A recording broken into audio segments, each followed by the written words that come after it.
build the world's largest four-legged exoskeleton, but we did, as it turns out. The Guinness folks contacted us and they said, you know, just exactly how big is that thing?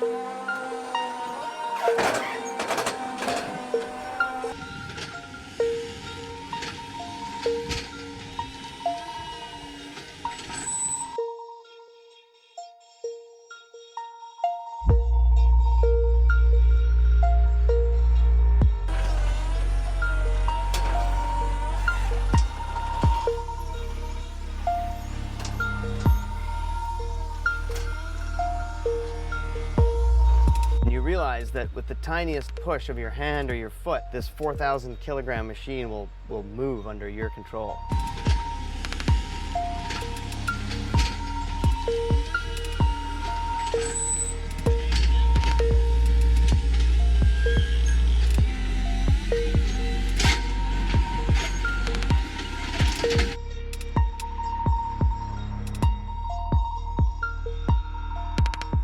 If the goal of this whole project and this technology was to create a new human experience, it has been a smashing success.